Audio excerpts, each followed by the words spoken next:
충격적인 일이 벌어졌습니다. 10살짜리 어린아이들이 영어로 능숙하게 발표를 하고 중학생들이 인공지능 윤리를 토론하며 고등학생은 양자역학을 현실에 적용하고 있는 모습에 전 세계 사람들이 경악을 금치 못했는데요.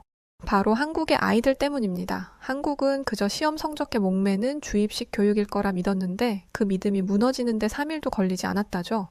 창의력은 없고 암기만 잘한다? 그 말이 얼마나 무지한 편견이었는지 깨달은 순간 등줄기를 타고 전율이 흘렀고 한국이라는 나라가 먼 미래에는 얼마나 강력해질지 두려움에 떨기까지 했다고 하는데 과연 무슨 일이 있던 걸까요? 저는 마르크 리샤르입니다. 프랑스 소르본 대학에서 국제교육학을 가르치는 교수이자 교육 시스템 전문가죠. 20년 넘게 유럽, 아시아, 중동 등지의 교육 시스템을 연구하며 각국의 교육 정책을 분석하고 평가해 왔습니다. 그동안 많은 나라를 다녀보았지만 정작 교육 강국이라 불리는 한국은 방문한 적이 없었어요. 딱히 갈 필요성을 못 느꼈으니 말이죠. 그래서 이번에 한국을 방문하게 되었을 때 솔직히 말해 그리 큰 기대는 하지 않았어요. 그렇게 기대감 없이 갔던 한국이지만 공항의 모습은 꽤 멋지긴 했습니다. 인천국제공항에 도착하는 순간부터 한국의 발전된 모습에 놀랐어요. 깨끗하고 질서정연한 공항, 첨단 기술로 가득한 시설들이 인상적이었죠. 하지만 교육에 관해서는 여전히 의구심이 있었고 공항의 깔끔함과 교육은 전혀 관련이 없기에 그러려니 하고 말았습니다. 국제 학업 성취도 평가에서 항상 상위권을 차지하는 한국이지만 그것이 진정한 교육의 가치를 반영하는 것인지는 의문이었으니까요. 한국은 단지 시험을 잘 보는 법만 가르치는 곳이 아닐까? 창의성과 비판적 사고는 어디에 있을까? 이런 생각을 품고 호텔로 향했어요. 프랑스에서는 아이들의 자유로운 사고와 개성 발달을 중시합니다. 반면 한국 교육은 과도한 경쟁과 주입식 교육으로 악명 높다는 이야기를 많이 들었기 때문에 선입견이 있었던 것도 사실입니다. 서울에 도착한 첫날, 저는 호텔 창문을 통해 밤늦게까지 불이 켜진 학원가를 바라보았어요. 밤 10시가 넘었는데도 많은 학생들이 가방을 메고 학원에서 나오는 모습이 보였죠. 그 모습은 제가 알고 있던 한국 교육의 단면을 보여주는 듯 했습니다. 이런 과도한 학습량이 아이들에게 어떤 영향을 미칠까? 성장기인 아이들에게 저렇게 과도하게 교육을 시키는 게 맞을까? 참 걱정스러운 광경이었죠. 다음 날 아침, 저는 한국교육부 관계자 박진수 씨와 만났습니다. 그는 제가 방문할 학교들과 교육기관들의 일정을 정리해 주었죠. 박진수 씨는 한국 교육의 현실에 대해 솔직하게 말했습니다. 한국 교육에는 분명 개선해야 할 부분이 많습니다. 과도한 경쟁과 입시 위주의 교육이 문제라는 것을 우리도 알고 있죠. 하지만 그 이면에는 교육에 대한 열정과 가능성이 숨겨져 있습니다. 직접 보시면 이해하실 거예요. 그의 말을 듣고 있자니 제 안에 있던 부정적인 선입견과 약간의 호기심이 공존하는 것을 느꼈습니다. 솔직히 말해 그의 말을 반신반의했어요. 국제교육회의에서 발표할 한국 교육 시스템에 대한 논문을 위해 방문한 것이니 객관적인 시각을 유지해야 했습니다. 그날 오후 저는 서울 중심부에 있는 한 카페에 앉아 제 연구 노트를 펼쳤어요. 주변에는 노트북을 펴고 공부하는 대학생들이 여럿 보였어요. 그들의 진지한 표정과 집중하는 모습이 인상적이었습니다. 프랑스 학생들과는 분위기가 사뭇 달랐죠. 창밖으로는 교복을 입은 고등학생들이 하교하는 모습이 보였습니다. 그들의 표정에서 피로함이 느껴졌지만 친구들과 웃으며 대화하는 모습은 어딜 가나 청소년들은 비슷하다는 생각이 들게 했어요. 한국 교육, 그것은 단순히 시험 성적만을 위한 것일까? 아니면 그 이상의 가치가 있는 것일까? 저는 이런 질문을 품고 첫 번째 방문지인 서울의 한 초등학교를 향해 발걸음을 옮겼어요. 제가 알고 있던 한국 교육의 실체를 직접 확인할 시간이 다가오고 있었습니다. 다음 날 아침 저는 서울 강남구에 위치한 미래초등학교를 방문했어요. 학교 건물은 생각보다 현대적이었고 교정은 깨끗하게 정돈되어 있었습니다. 교장 선생님 김민정 씨가 저를 반갑게 맞이해 주셨죠. 김민정 교장은 30년 이상의 교육 경력을 가진 베테랑 교육자로 프랑스 교육에 대해서도 상당한 지식을 갖고 계셨죠. 우리 학교는 기본적인 학업 능력과 함께 미래 사회에 필요한 역량을 키우는데 중점을 두고 있습니다. 오늘은 5학년 학생들의 프로젝트 발표 수업이 있는데 함께 참관하시겠어요? 김민정 교장의 안내를 따라 교실로 들어서자 10살 정도의 아이들이 활기차게 수업 준비를 하고 있었습니다. 놀랍게도 교실 앞에는 프로젝터와 노트북이 설치되어 있었고 학생들은 발표 자료를 점검하고 있었어요. 프랑스의 초등학교에서는 좀처럼 볼 수 없는 광경이었습니다. 수업이 시작되자 담임 선생님 이수진 씨가 저를 학생들에게 소개했어요. 오늘은 프랑스에서 오신 교육 전문가 마르크 선생님이 우리 수업을 참관하러 오셨어요. 영어로 인사해 볼까요? 그 순간 교실의 모든 아이들이 일제히 영어로 인사하기 시작했고 그들의 발음이 꽤 정확했기에 저는 속으로 놀랐죠. 프랑스의 초등학생들은 대부분 영어에 서툴거나 수줍어하는 경우가 많은데 말입니다. 발표 수업은 환경보호를 주제로 한 프로젝트였어요. 4명씩 8개 조로 나뉜 학생들은 차례로 나와 자신들의 연구 결과 발표를 시작했습니다. 놀랍게도 대부분의 발표가 영어와 한국어를 번갈아가며 진행되었어요. 준비한 파워포인트 자료도 깔끔했고 내용도 충실했죠. 한 팀은 플라스틱 쓰레기가 바다 생태계에 미치는 영향에 대해 발표했습니다. 발표를 맡은 윤서진이라는 여학생은 자신감 넘치는 목소리로 설명했어요. 우리 팀은 일회용 플라스틱의 위험성에 대해 조사했습니다. 플라스틱은 분해되는데 500년 이상 걸리지만 매일 사용되고 버려지고 있어요. 이 문제를 해결하기 위해 우리는 학교에서 실천할 수 있는 3가지 방안을 제안합니다. 윤서진 학생은 학교 급식실에서 일회용품 사용 줄이기, 교실마다 분리수거함 설치하기, 그리고 에코백 만들기 캠페인을 제안했죠. 서진 학생의 발표가 끝나자 다른 학생들이 질문을 했고 토론이 이어졌어요. 10살 아이들의 발표라고는 믿기 어려울 정도로 수준이 높았습니다. 프랑스의 초등학생이라면 절대 이렇게 발표하지 못했을 거야. 10살 아이들의 발표라고 하기엔 수준이 진짜 높은데? 저는 속으로 생각했습니다. 프랑스 교육은 이론적 지식과 비판적 사고를 중시하지만 실제로 자신의 생각을 표현하고 발표하는 능력을 기르는 데는 상대적으로 소홀한 면이 있거든요. 수업이 끝난 후 이수진 선생님과 대화를 나눴습니다. 어떻게 아이들이 이렇게 자신감 있게 발표할 수 있는지 궁금합니다. 프랑스에서는 대학생들도 이렇게 체계적으로 발표하기 어려운데요. 3학년부터 꾸준히 발표 수업을 해왔기 때문이에요. 처음에는 부끄러워하는 아이들도 많았지만 지속적인 훈련과 격려를 통해 자신감을 키웠죠. 우리는 단순히 지식을 전달하는 것이 아니라 그 지식을 활용하고 표현하는 능력을 중요하게 생각합니다. 점심시간에는 학생들과 함께 급식을 먹었습니다. 아이들은 호기심 가득한 눈으로 저를 바라보며 프랑스에 대한 질문을 쏟아냈어요. 에펠탑의 높이부터 프랑스 학생들의 일상까지 그들의 질문은 예상보다 훨씬 깊이 있었습니다. 특히 한 학생은 제게 이런 질문을 했죠. 프랑스와 한국의 교육 시스템 중 어떤 것이 더 좋다고 생각하세요? 그 학생의 질문에 저는 잠시 말문이 막혔습니다. 이날의 경험은 제가 가지고 있던 한국 교육에 대한 편견을 흔들어 놓기에 충분했거든요. 단순한 암기 교육이 아닌 실질적인 역량을 기르는 교육이 이루어지고 있다는 사실을 직접 목격했으니 말이죠. 하지만 이것이 한국 교육의 전부라고 단정 짓기에는 아직 이른 것 같았습니다. 더 많은 학교와 교육 현장을 보아야 할 필요성을 느꼈습니다. 초등학교 방문 다음 날, 저는 서울의 유명한 학원가인 대치동을 찾았어요. 한국 교육을 이야기할 때 빠질 수 없는 것이 바로 학원이라는 사교육 시스템이니 말이죠. 프랑스에서도 사교육은 존재하지만 한국만큼 보편화되어 있지는 않습니다. 그래서 한국의 학원 문화가 더욱 궁금했어요. 대치동 학원가는 상상 이상으로 규모가 컸습니다.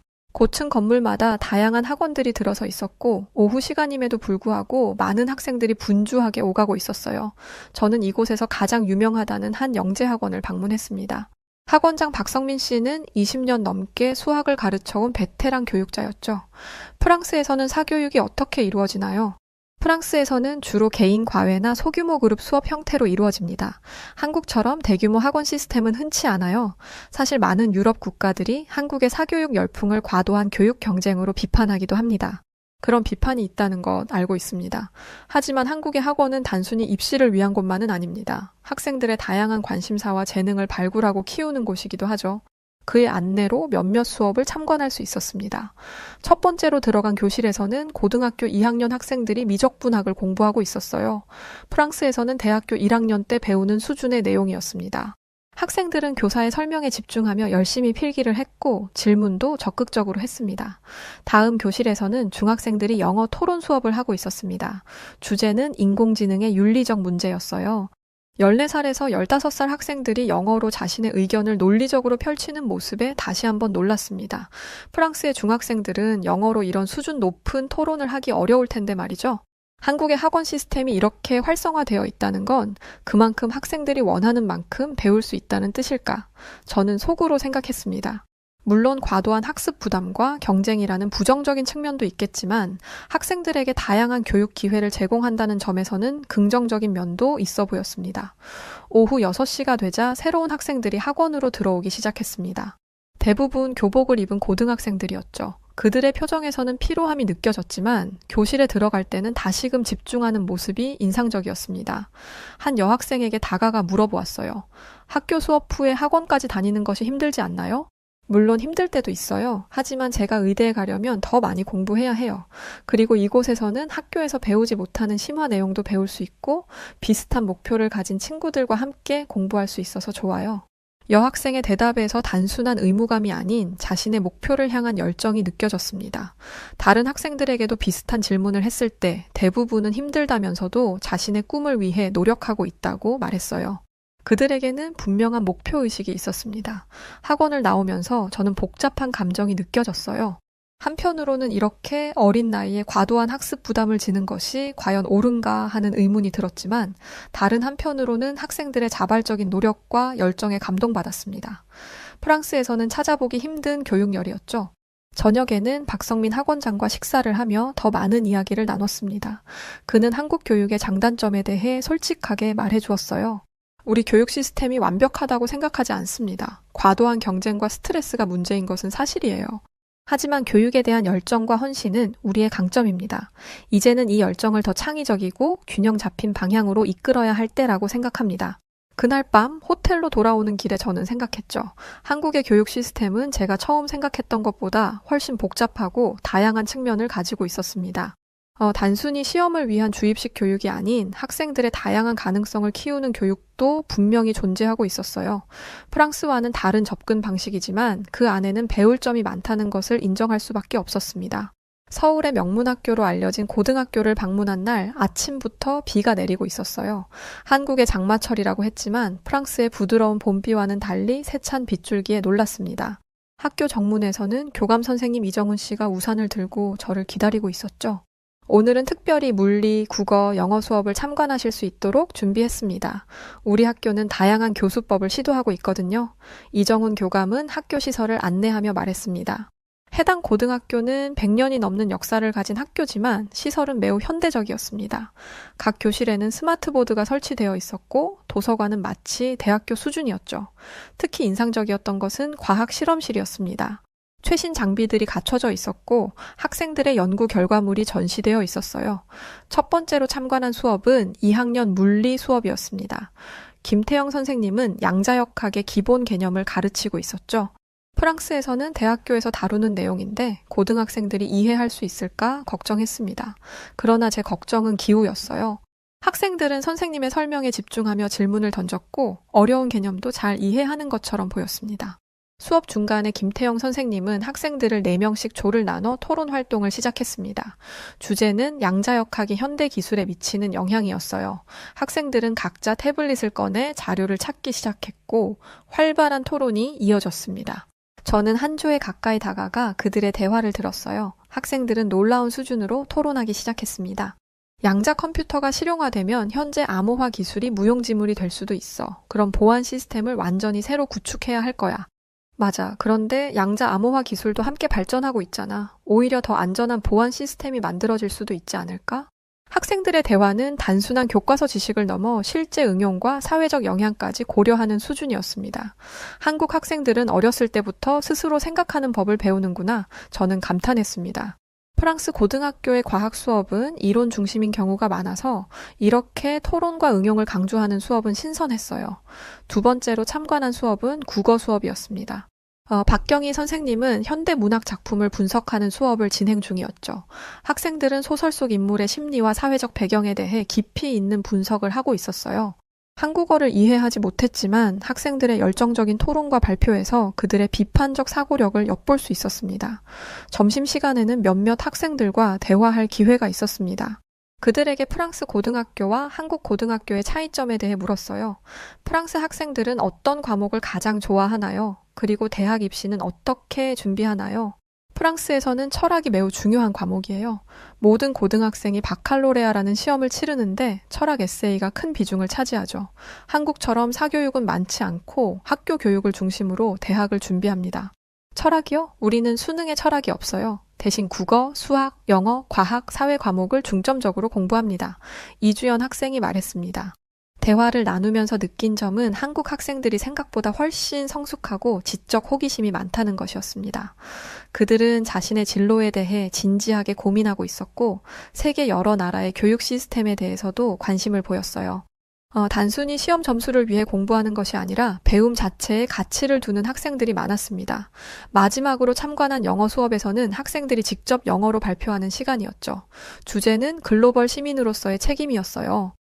발표자 박민서 학생은 유창한 영어로 환경보호와 국제협력의 중요성에 대해 이야기했습니다. 질의응답 시간에는 다른 학생들도 적극적으로 영어로 의견을 나누었죠. 수업이 끝난 후 이정훈 교감과 교사들이 저를 교무실로 초대해 차를 대접했습니다. 그들은 한국 교육의 현실과 도전 과제에 대해 솔직하게 이야기해 주었어요. 우리는 학생들의 창의성과 비판적 사고력을 더 키워주고 싶습니다.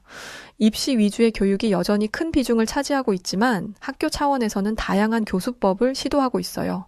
이정훈 교감이 말했습니다. 이날 이 고등학교에서 보낸 시간은 제게 큰 깨달음을 주었어요. 한국 교육의 또 다른 면모, 즉 학생들의 높은 학업 성취도 이면에 있는 그들의 지적 성숙함과 자발적인 학습 태도를 볼 수 있었기 때문입니다. 학생들은 단순히 암기만 하는 것이 아니라 배운 지식을 활용하고 확장하는 능력을 갖추고 있었어요.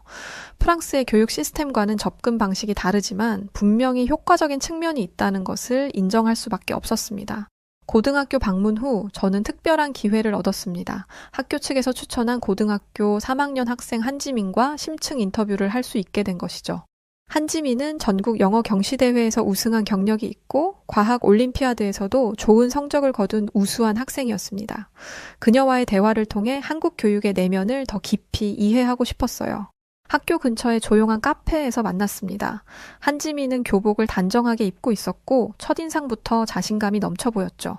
저는 지민 학생에게 한국 교육에 대한 개인적인 경험과 생각을 물었고 서로 대화를 나누기 시작했습니다. 저는 어렸을 때부터 공부를 좋아했어요. 특히 과학과 수학이 재미있었죠.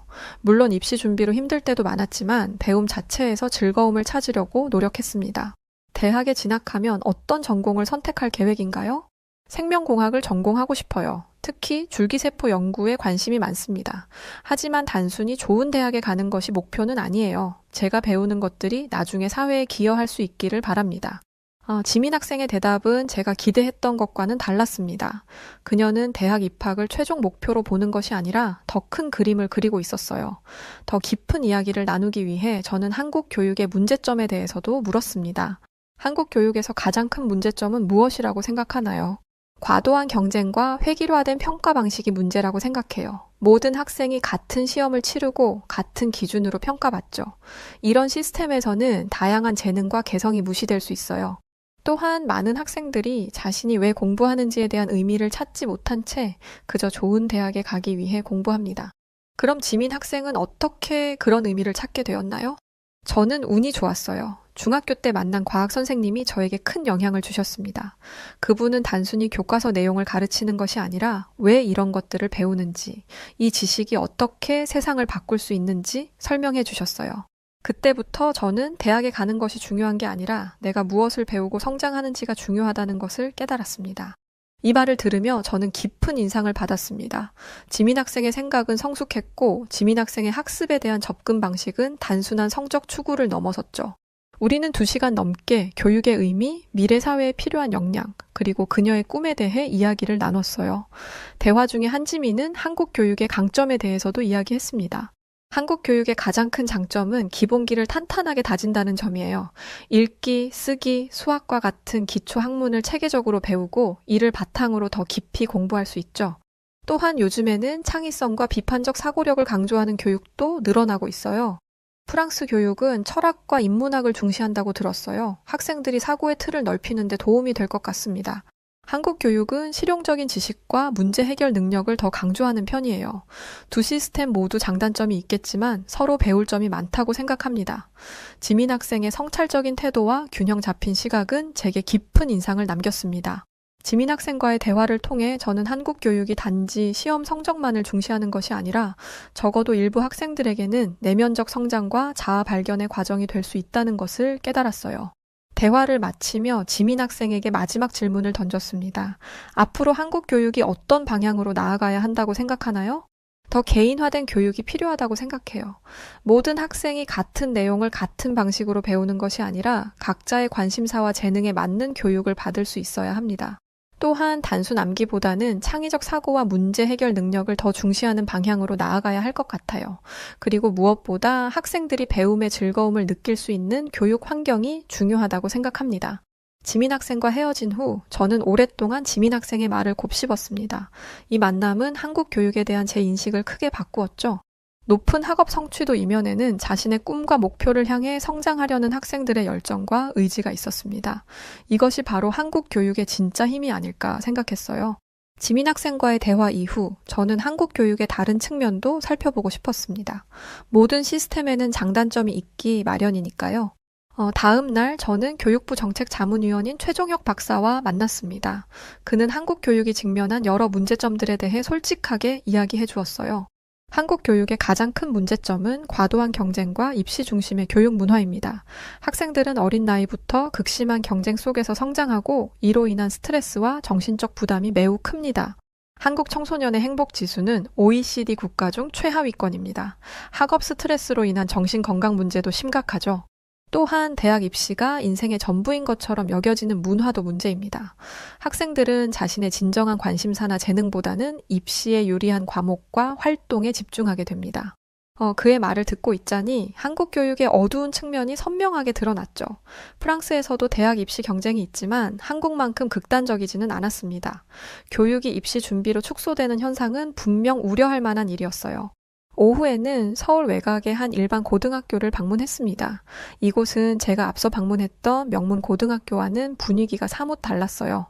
시설은 상대적으로 낙후되어 있었고 학생들의 표정도 다소 지쳐 보였습니다. 담임 교사인 김현우 선생님은 현실적인 어려움에 대해 이야기해 주었습니다.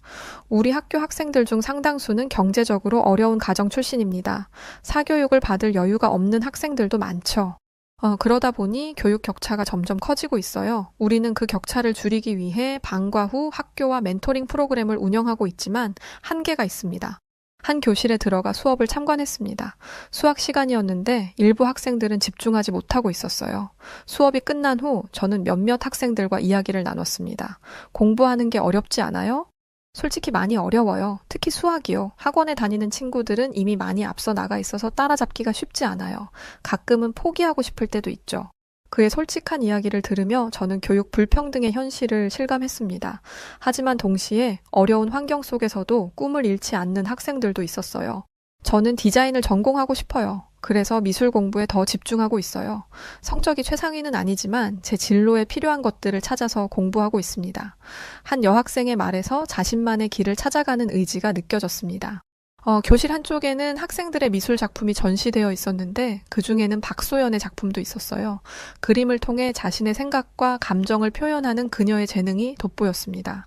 이날 경험을 통해 저는 한국 교육이 경쟁이 심하고 입시 중심적인 것은 사실이지만 그 속에서도 학생들이 자신의 목표와 꿈을 향해 나아가는 힘이 있다는 것을 느꼈습니다.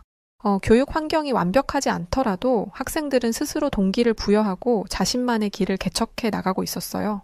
저녁에는 한국 교육 문제에 대해 연구하는 시민단체 대표 박정아 씨와 만났습니다. 그녀는 한국 교육의 변화 가능성에 대해 이야기했어요. 우리는 지난 10년간 입시 위주의 교육에서 벗어나기 위한 여러 정책을 시도해왔습니다. 고교학점제나 자유학기제 같은 제도가 그 예죠. 아직 완벽하지는 않지만 조금씩 변화하고 있어요. 무엇보다 중요한 것은 교육의 목적에 대한 사회적 합의를 이루는 것입니다. 대학 입학만이 성공의 지표가 아니라는 인식이 확산되어야 해요. 그녀의 말에 공감하며 저는 프랑스의 교육 개혁 사례를 공유했어요. 두 나라의 교육 시스템은 다르지만 학생들의 행복과 전인적 성장을 중시하는 방향으로 나아가야 한다는 점에서는 의견이 일치했습니다. 한국 교육은 경쟁이 심하긴 하지만 학생들이 자신의 목표와 꿈을 향해 나아가는 힘이 있습니다. 이날의 경험을 정리하며 저는 이런 결론을 내렸어요. 문제점은 분명히 존재하지만 그 속에서도 희망을 찾을 수 있었습니다. 한국 교육에 대한 이해를 더 깊게 하기 위해 저는 교사들의 생각을 들어보기로 했죠. 다음 날 서울에서 열린 미래교육 포럼에 참석했어요. 다양한 학교와 교육 배경을 가진 교사들이 모여 한국 교육의 현재와 미래에 대해 토론하는 자리였습니다. 포럼이 시작되기 전 저는 20년 경력의 중학교 영어 교사 이선화 선생님과 대화를 나눴어요.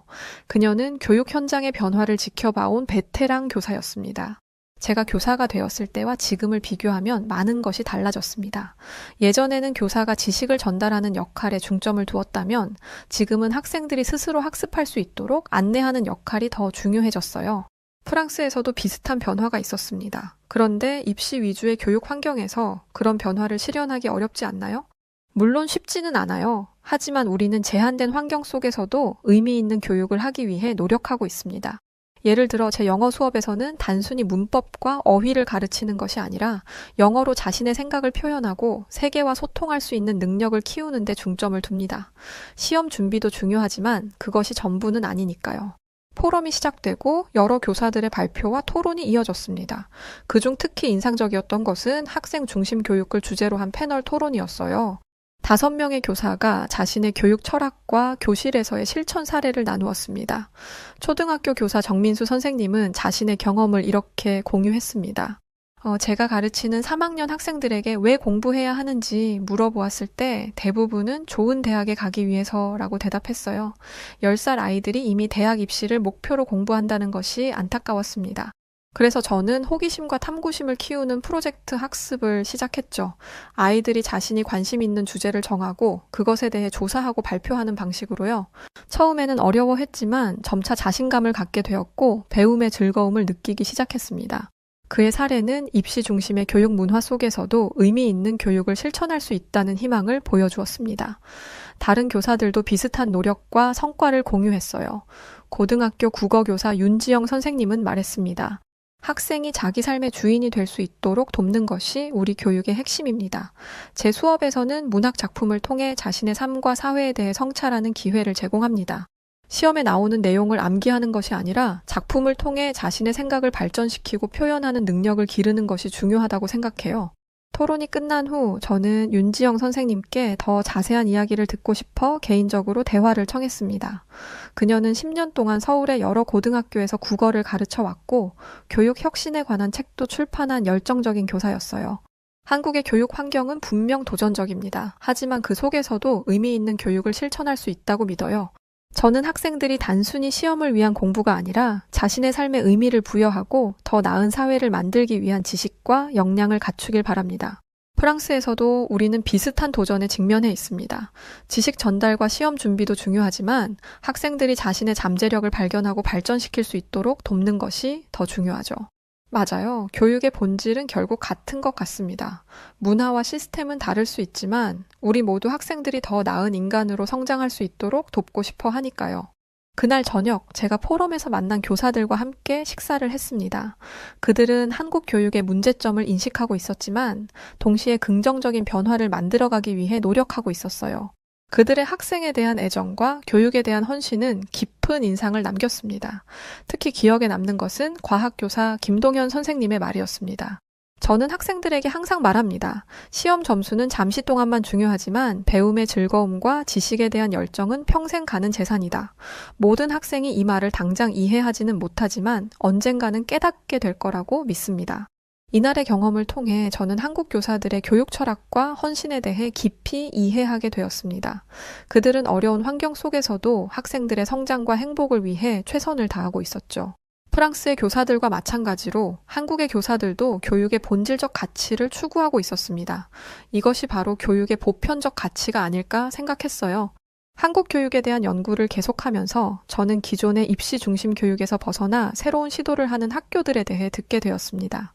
그중 하나가 서울 외곽에 위치한 혁신학교인 푸른숲 학교였어요. 교육부의 지원을 받아 운영되는 이 학교는 학생 중심의 창의적 교육을 실천하고 있다고 했습니다. 이른 아침, 저는 푸른숲 학교를 방문했어요. 학교 건물은 일반 학교와 달리 개방적인 구조로 되어 있었고 곳곳에 학생들의 작품과 프로젝트 결과물이 전시되어 있었습니다. 교장 선생님 장미란 씨가 저를 반갑게 맞이해 주셨어요. 우리 학교는 5년 전에 설립되었습니다. 기존의 교육 방식으로는 미래 사회에 필요한 역량을 키우기 어렵다고 판단했기 때문이죠. 저희는 학생들의 자율성과 창의성을 중시하며 프로젝트 기반 학습을 주로 진행합니다. 학교 투어를 하면서 저는 전통적인 교실 구조와는 다른 학습 공간을 볼 수 있었습니다. 책상과 의자가 일렬로 배치된 것이 아니라 모둠별로 자유롭게 구성되어 있었고 창작 공간도 별도로 있었어요. 이곳에서는 학생들이 직접 디자인하고 만들기 활동을 할 수 있었습니다. 첫 번째로 참관한 수업은 중학교 2학년 사회 시간이었죠. 학생들은 지속 가능한 도시 계획이라는 주제로 프로젝트를 진행 중이었어요. 각 모둠은 가상의 도시를 설계하고 환경, 교통, 주거, 경제 등 다양한 측면을 고려해 계획을 세우고 있었습니다. 학생들은 태블릿과 참고 자료를 활용하며 열심히 토론하고 있었죠. 담당 교사 최민준 선생님은 이 프로젝트에 대해 설명해 주었습니다.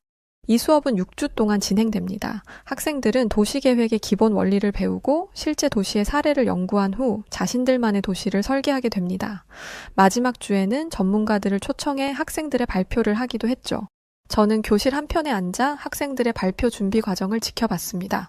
한 모둠에서는 탄소 중립 도시를 주제로 삼아 전기차 전용 도로와 태양광 패널이 설치된 주택을 설계하고 있었고, 또 다른 모둠은 노인 친화형 도시를 구상하며 무장의 설계와 공동체 기반의 돌봄 시스템을 강조하고 있었어요. 저는 이 아이들이 단순히 수업 시간에 배우는 것이 아니라 스스로 사고하고 창조하고 무엇보다 미래를 준비하고 있다는 느낌을 받았습니다. 점심시간이 되어 학생들과 식당에서 함께 밥을 먹으며 이야기를 나눌 기회가 생겼습니다. 저는 중학교 2학년 한 학생에게 물었습니다. 이런 수업 방식이 어렵지는 않나요? 처음엔 좀 힘들었어요. 정답이 없으니까요. 근데 지금은 제가 만든 도시를 친구들과 같이 완성해가는 게 너무 재밌어요. 그 말에 저는 잠시 말을 잃었어요. 독일의 교육 시스템에서는 보기 힘든 태도였기 때문입니다. 정답을 외우는 대신 질문을 만들고 해결책을 찾아가는 이 아이들의 모습은 놀라웠거든요. 이 학교는 시험 점수보다는 과정 중심을 평가하고 있었습니다. 학생들이 어떻게 문제를 해결해 나가는지, 팀워크는 또 어떤지, 결과물에서 창의성과 논리성이 어떻게 드러나는지를 종합적으로 보는 곳이었죠. 저는 이 모든 경험을 통해 한국의 교육이 단지 입시 경쟁에만 몰두하는 나라라는 제 선입견이 완전히 잘못되었음을 깨달았습니다. 물론 여전히 많은 학교가 전통적인 방식에 머물러 있겠지만 이처럼 혁신적인 시도가 곳곳에서 이루어지고 있다는 점은 분명한 사실이었습니다. 독일은 수십 년간 교육의 본산이라는 자부심을 가져왔고 저 역시 그 믿음을 의심한 적이 없었죠. 체계적인 커리큘럼, 정밀한 평가 시스템, 학문 중심의 전통적인 교육 방식은 오랫동안 독일 교육의 자랑이라 생각했습니다. 하지만 한국에서 마주한 현실은 완전히 달랐어요. 단지 빠르게 지식을 주입하는 것을 넘어서 한국의 혁신적 교육 현장은 창의력, 문제 해결력, 협업 능력이라는 미래 사회에 필요한 핵심 역량을 키우고 있었습니다. 이곳에서는 교사가 가르치는 사람이 아니라 함께 배우는 사람이었고 학생들은 지시를 따르는 존재가 아니라 스스로 삶을 설계하는 주체였죠. 독일의 교육이 과거의 성공을 계승하는 데 집중하고 있다면 한국의 교육은 미래를 창조하는 데 집중하고 있었어요. 기술과 산업에서 느꼈던 충격도 컸지만 교육 현장에서 받은 충격은 그보다 훨씬 더 근본적이었죠. 왜냐하면 이 아이들이 바로 내일의 한국을 이끌어갈 존재들이기 때문입니다. 저는 이제 확신하고 있고 변화해야 한다는 것을 누구보다 잘 알고 있어요. 한국은 단지 기술 강국이 아니라 인재를 키우는 진정한 교육 강국이라는 사실을 말이죠. 그리고 독일이 자랑해온 교육의 위상은 지금 이 순간 한국에 의해 뛰어넘어지고 있으며 인정하고 변화를 시도해야 한다는 것도 알고 있습니다. 적어도 제가 직접 목격한 일부만 해도 말이죠. 변화를 받아들일 줄 아는 자만이 성공할 수 있다고 굳게 믿기에 고작 작은 한 사람일 뿐이지만 저부터가 변화에 앞장서고 있습니다. 한 미군이 한국의 707 특수임무단의 여군을 보고는 여자가 뭘 할 줄 알겠냐며 코웃음을 치는 모습이 보입니다. 그런데 그랬더니 미군은 한국 여군에게 도움을 청하는 상황을 마주하게 되었고 뜻밖의 상황이 생겨버리고 말았다고 하는데요. 과연 무슨 일이 벌어졌던 걸까요? 이야기 들어보시죠. 안녕하세요. 저는 미국에서 군 생활을 하고 있는 카림 하산이라고 합니다. 이름에서부터 티가 나지만 저는 중동에서 미국으로 건너온 이민자예요. 중동에서 온 이민자가 미국에서 살아남기란 쉽지 않습니다. 이슬람 과격파와 똑같은 취급을 받기 때문이죠. 그래서인지 미군이 된다고 했을 때 사람들은 제가 보여주기식으로 군대에 갔다고 말을 했습니다. 하지만 군인이 되는 것은 저의 오랜 꿈이었고 군인이 되어 누군가를 지키는 사람이 되는 것은 제 삶의 목표였습니다. 그렇게 살아가던 중 미국에 오길 잘했다고, 군인이 되기를 잘했다고 생각하게 되는 일을 경험하게 되었습니다. 왜냐하면 제가 그토록 만나고 싶었던 오래된 은인을 세계 군인들이 모여 힘을 겨루는 KSOTC에서 만났기 때문이죠. 처음 이 대회에 참가하게 되었을 때 참가국에 한국이 있다는 사실을 듣고 매우 기뻤습니다. 주한미군에 가는 것에 신청을 했었는데 떨어졌던 터라 한국 군인을 만나볼 기회가 없었거든요. 몇 년 전까지만 해도 주한미군으로 가는 게 그리 어렵지 않았다고 들었는데 한국의 시설이 워낙 좋고 볼거리와 즐길거리도 많다는 게 소문이 퍼져서 경쟁률이 확 높아졌습니다. 특히 가정이 있는 사람들이 가족들과 함께 가려고 해요. 치안이 잘 되어 있고 안전해서 애들 키우기 좋다는 거죠. 미국의 경우 이런 선택권은 대부분 가정이 있거나 아이들이 있는 사람들에게 우선적으로 돌아가기 때문에 미혼의 애도 없는 저는 꿈도 못 꿔보고 탈락했습니다. 그랬던지라 한국 군인들을 가까이에서 만나볼 수 있는 KSOT에 참가할 수 있게 된 게 무척 기뻤어요. 저는 저와 가장 가까운 동료인 미셸에게 이 기쁜 소식을 알렸습니다. 제 한국 사랑을 익히 알고 있는 미셸은 함께 기뻐해 주었죠. 그렇게 열심히 훈련하더니 잘 됐네. 거기 가면 합동 훈련도 할 수 있다면서 가서 많이 배우고 와. 저는 미셸에게 한국에 다녀오면 맥주나 진탕 마시자 말하고 발걸음을 옮기려 했습니다. 그런데 그때 옆을 지나가던 스캇이 불쑥 나타나더니 누구한테 배우고 오라는 거야? 한국 군인들한테 배우고 오라는 거냐, 설마? 라고 말을 하는 거예요. 그냥 물어봤으면 그렇다고 대답하면 될 일이었는데 말하는 투에서 비아냥거림이 가득 묻어났습니다. 이거 지금 시비 거는 건가 싶을 정도로 말이죠. 그렇다고 하자 스캇은 제 앞에서 대놓고 킥킥거리며 웃기 시작했습니다. 그러더니 이렇게 말하기 시작했어요. 카림, 너 한국 못 가게 됐다고 우는 소리 할 때부터 알아봤는데 대체 왜 이렇게 한국을 좋아하는 거야? 한국 여자랑 인터넷에서 만나기라도 한 거야? 그 여자가 한국으로 놀러 오래?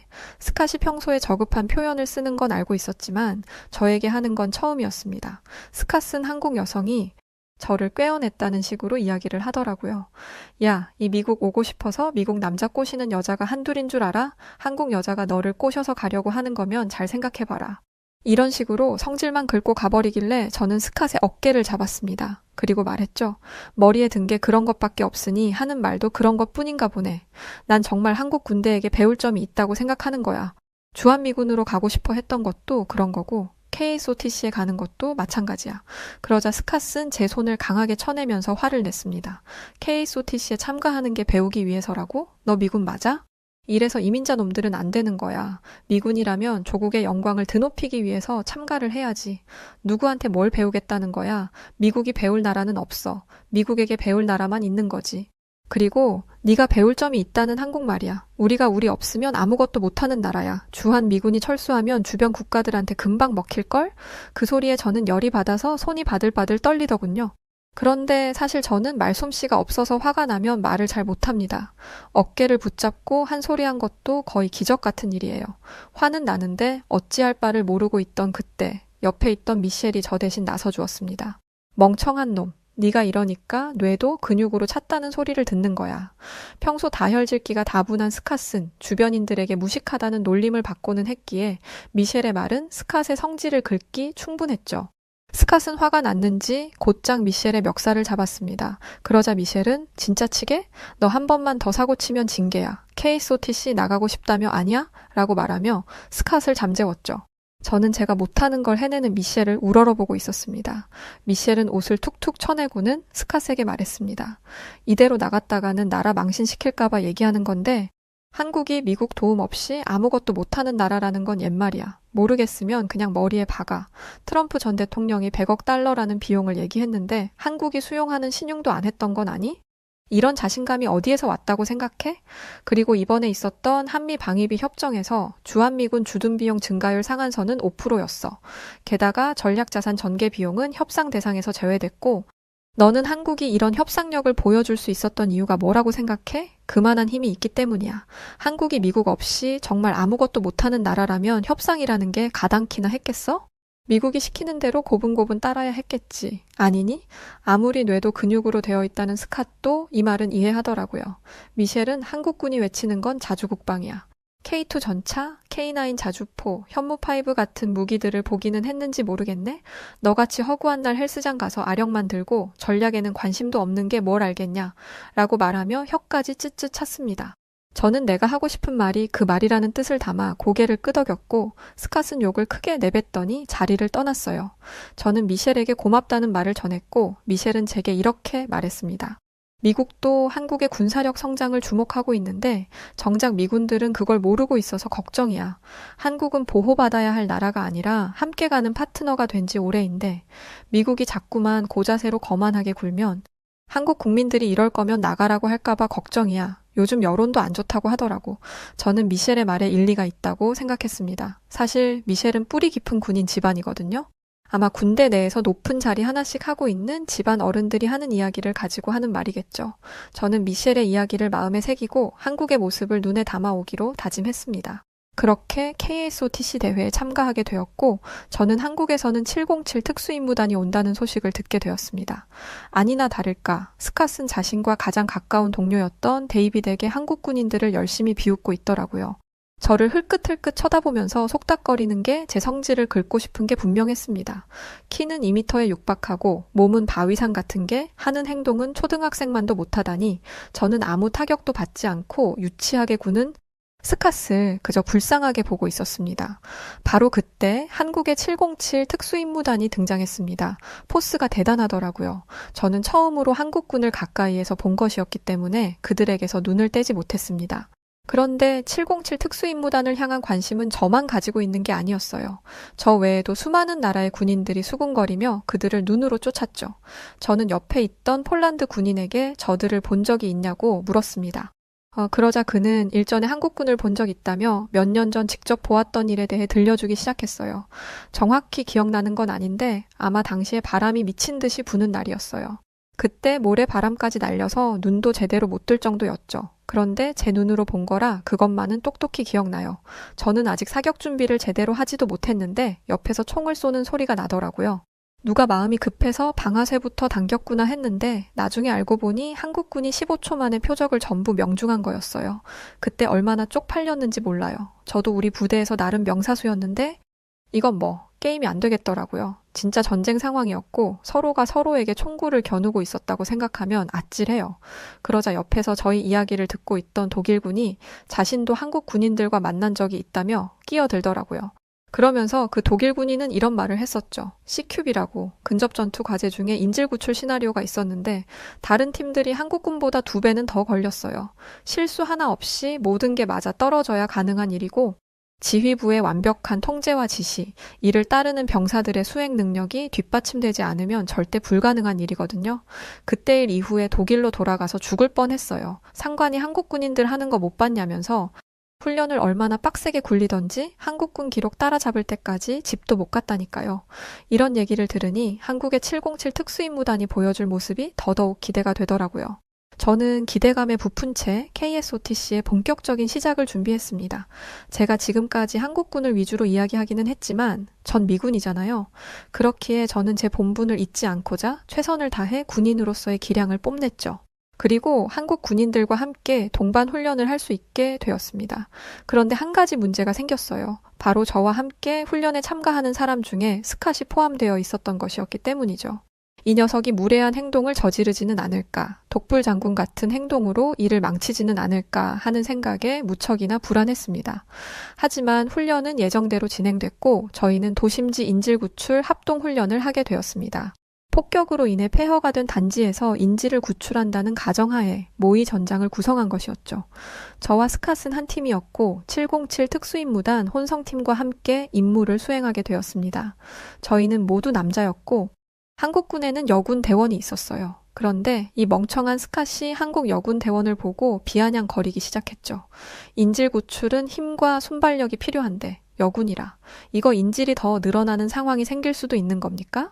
여자가 뭘 할 수 있다고 짐 안 되면 다행이지. 저는 스캇의 입을 잡아당기고 싶었어요. 그 입 좀 다물라고요. 이런 무례한 소리를 들었으니 한국군에서 정식으로 항의해도 문제될 게 없었죠. 그런데 한국 여군 대원인 강혜원 상사는 그런 스캇을 가볍게 무시했습니다. 스캇은 자신이 생각한 반응이 아니었는지 저거 봐.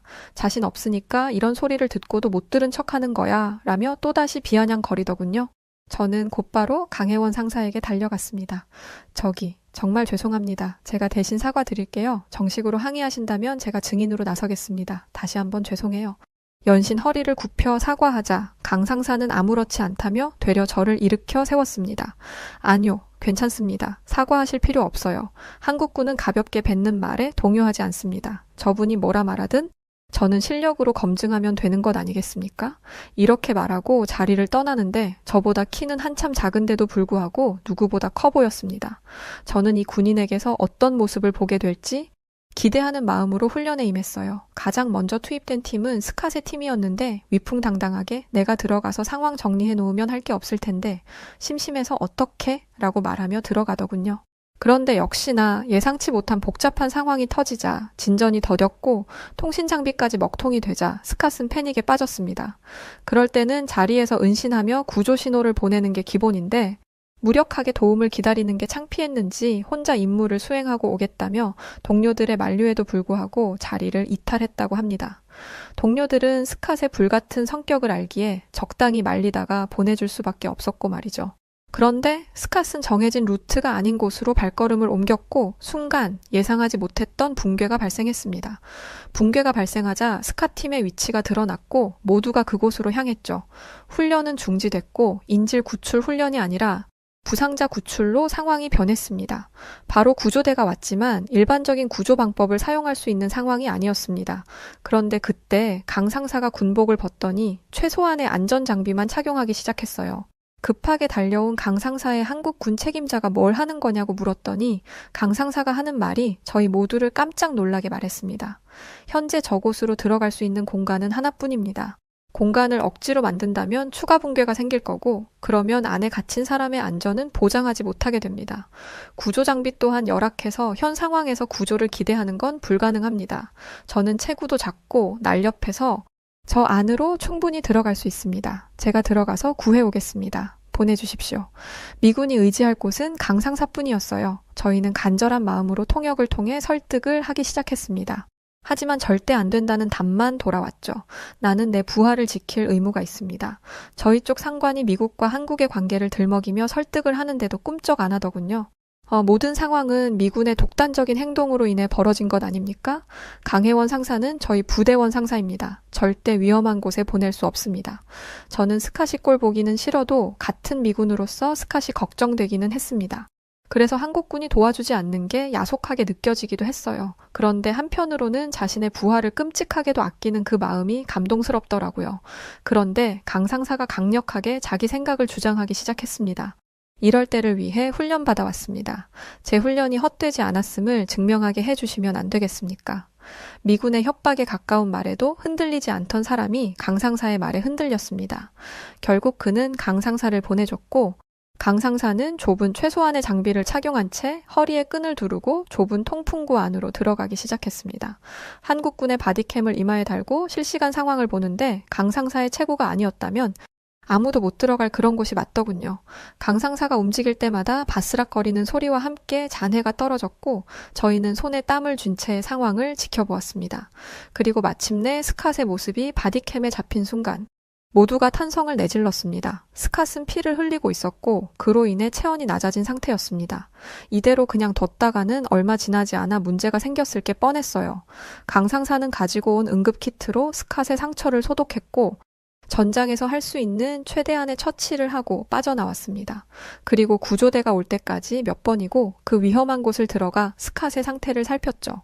그렇게 구조대가 도착했고 스캇은 무사히 구조됐습니다. 강 상사를 여자라고 체구도 작고 힘도 약하다 무시했던 스캇이 그녀를 통해 위험에서 벗어날 수 있었던 것이죠.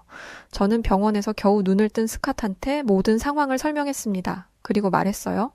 여자가 뭘 할 수 있냐고 짐 안 되면 다행이라고 하더니 짐은 네가 된 거 잊지 마라.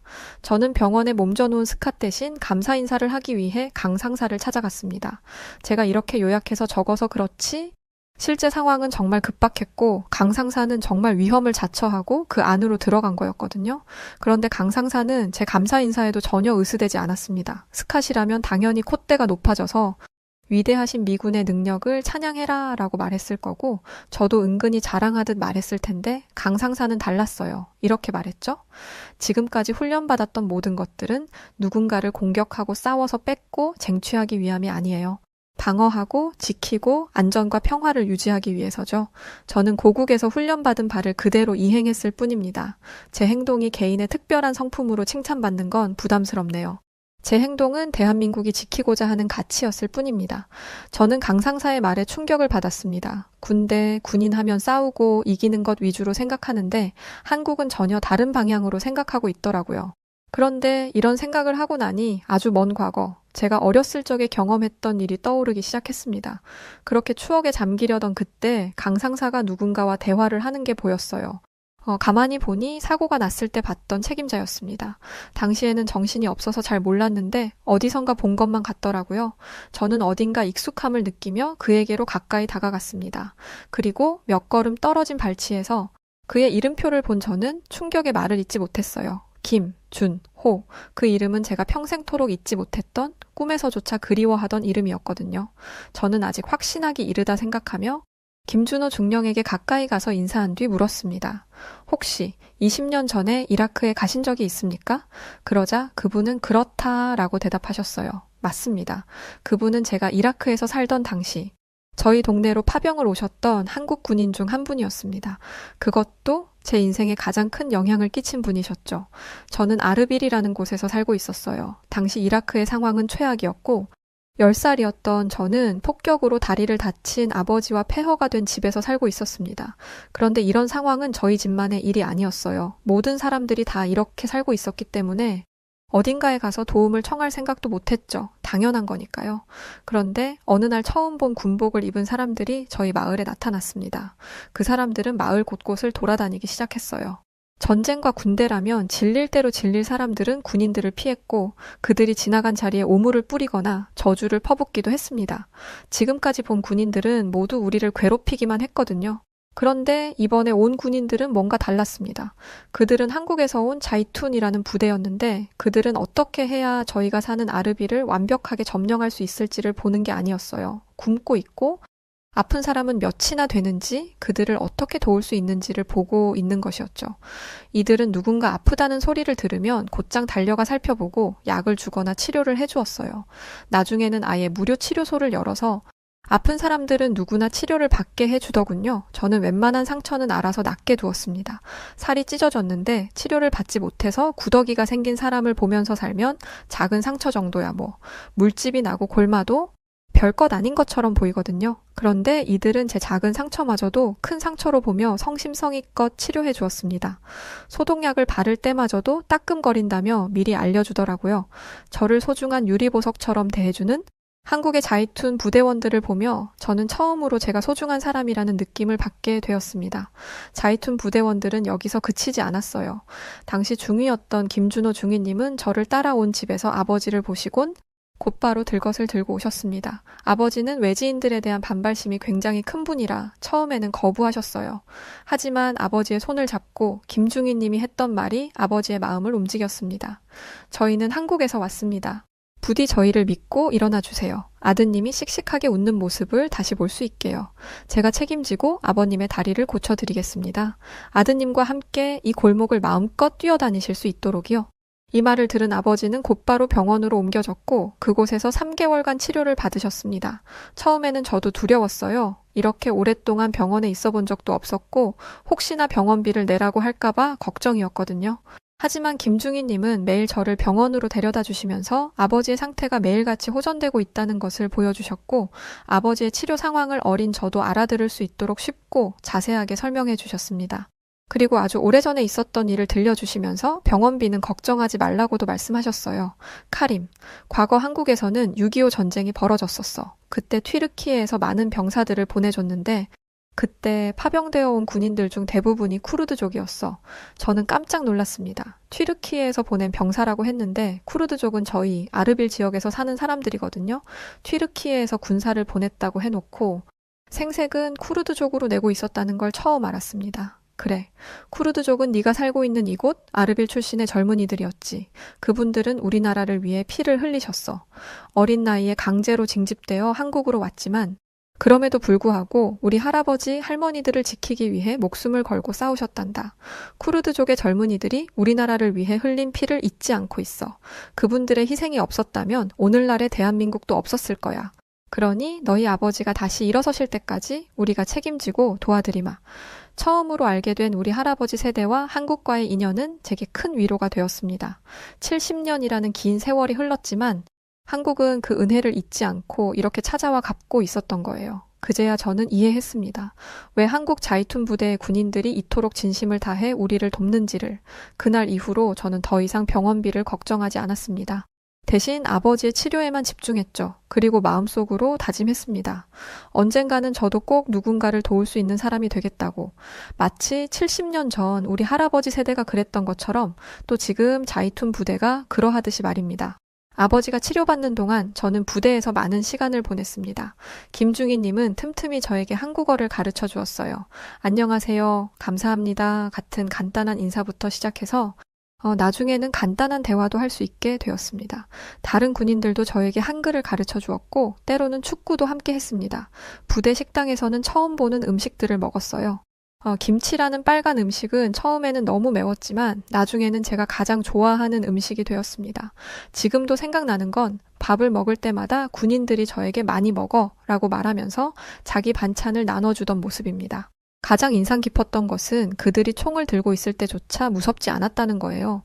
다른 군인들은 총을 들면 위협적이고 두려웠는데 자이툰 부대 군인들은 달랐습니다. 그들은 총을 들고 있을 때도 아이들에게 웃어주었고 따뜻한 눈빛으로 대해주었습니다.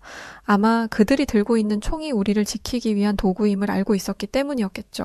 3개월이 지나고 아버지가 다시 걸을 수 있게 되었을 때 김중희님은 저에게 선물을 주었습니다. 태극기가 그려진 도시락과 공책이었어요. 너도 꿈을 가지면 좋겠다는 말과 함께요. 그 말을 저는 잊지 못합니다. 그때까지 꿈이란 게 뭔지도 몰랐던 제게 처음으로 미래라는 것을 생각하게 해준 말이었으니까요. 이런 자이툰 부대원분들이 떠난다는 소식을 들었을 때 얼마나 울었는지 몰라요. 저뿐만 아니라 저희 아르빌 사람들 모두가 울었죠. 자이툰 부대는 우리를 지켜주는 것을 넘어 우리가 미래를 꿈꿀 수 있도록 이 땅을 사람이 살 수 있는 곳으로 재건하는데 목적을 두고 있었습니다. 그분들이 없었더라면 아르빌은 여전히 고통 속에서 살고 있었을 거예요. 그렇게 다시 현재로 돌아와서 저는 그때 제 은인이었던 김중희님을 다시 만나게 된 것이었습니다. 이젠 중령이 된 707 특수임무단의 지휘관이 된 그분을 말이죠. 저와 몇 마디를 나눈 김중령님은 너 설마 혹시 카림이니? 라며 저를 알아보셨어요. 저는 김중령님이 저를 알아보실 거라고는 생각도 하지 못했습니다. 저는 그저 스쳐 지나가는 인연일 뿐이라 생각했으니까요. 김중령님이 저희를 얼마나 진심으로 아껴주셨는지 또 한 번 느껴지는 순간이었습니다. 저는 제가 미군 군복을 입고 있다는 것도 잊은 채 눈물을 흘렸습니다. 김중령님은 저를 뜨겁게 안아주셨고 저희는 20년 동안의 그리움과 반가움을 담은 인사를 건네었죠. 김중령님은 제가 어떻게 미군이 되었는지 물으셨고 저는 대답했습니다. 자이툰 기술학교에서 배운 것들이 우연이 되어 미국으로 건너가게 되었고 군인이 되었다는 것을요. 그리고 제가 군인이 된 이유에 대해서도 말씀드렸습니다.